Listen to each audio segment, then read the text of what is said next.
दिवाळी जवळ येते. मी तर बनवला आहे मस्त कुरुम असा मक्याच्या पोह्यांचा चिवडा.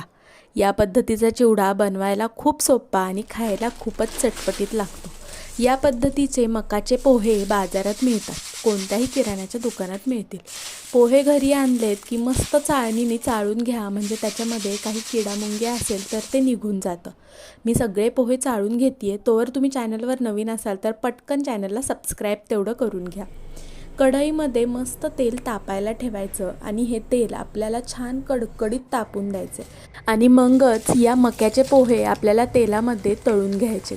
तेल कमी तापलेलं असेल तर हे पोहे अगदी तेलकट होऊ शकतात. त्यामुळं तेल छान तापवून घ्या आणि अगदी 1-2 सेकंदातच हे मक्याचे पोहे तळून तेलामध्ये फुगून येतात आणि त्यानंतरनं असं तेलातून निथळून हे पोहे बाजूला काढायचे आणि एका प्लेटमध्ये टाकायचे. प्लेटमध्ये शक्यतो तुम्ही टिश्यू पेपरचा वापर करा, त्यामुळे एक्स्ट्राचं तेल खाली ॲब्झॉर्ब केलं जातं.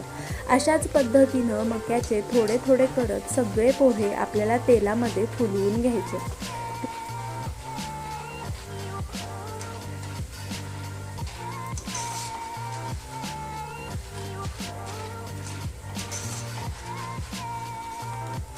सगळे पोहे मस्त फुलवून झालेत. आता हे पोहे मी एका परातीमध्ये टाकून घेतलेत आणि तेलामध्ये खोबऱ्याचे बारीक बारीक पातळ असे काप तयार करून ते तळून घेते.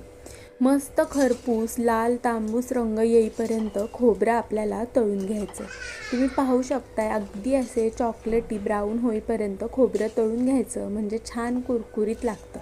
आता हे तळलेलं खोबरं मी या मक्याच्या पोह्यांवरती टाकून देणार आहे. त्यानंतरनं तेलामध्ये आपल्याला शेंगदाणे तळून घ्यायचे. अर्धी वाटी इतके शेंगदाणे मी तळून घेतली. अर्धा किलो इतके मक्याचे पोहे घेतले होते आणि अर्धी वाटी खोबरं घेतलं होतं. सगळं प्रमाण अगदी तुमच्या आवडीनुसार कमी जास्त करत तुम्ही घालू शकता.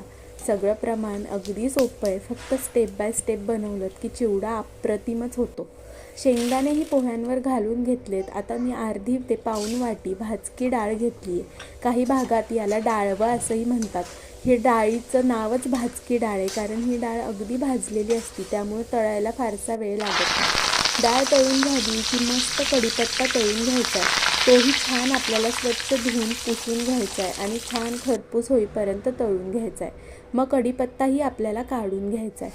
कढीपत्ता तळून झाला की याच्यामध्ये लाल तिखट घालायचं आहे, चवीपुरतं मीठ घालायचं आहे, त्यानंतरनं पिठी साखर घालायची आहे, चवीनुसार घालू शकता. धने जिरे पूड घालते आहे मी 1 चमचा. त्यानंतरनं आता हे सगळं मिश्रण पोहे हलकेसे गरम असतानाच एकत्र करून घ्यायचे, म्हणजे पोह्यांना अगदी छान सगळीकडून पिठी साखर तसेच हे कोरडे मसाले लागतात. यासोबतच तुम्ही आमचूर पावडरही घालू शकता, त्यामुळे आपले पोहे अतिशय चटपटीत होतात. पोहे काय म्हणते मी, मक्याच्या पोह्यांचा चिवडा आहे हा.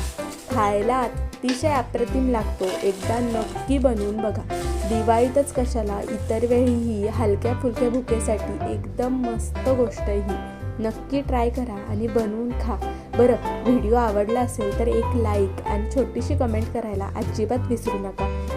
अशा छान छान व्हिडिओसाठी आपल्या चॅनलला पटकन जाऊन सबस्क्राईब तेवढं करा आणि व्हिडिओची लिंक हवी असेल तर पटापट बेल आयकॉनवर क्लिक करा.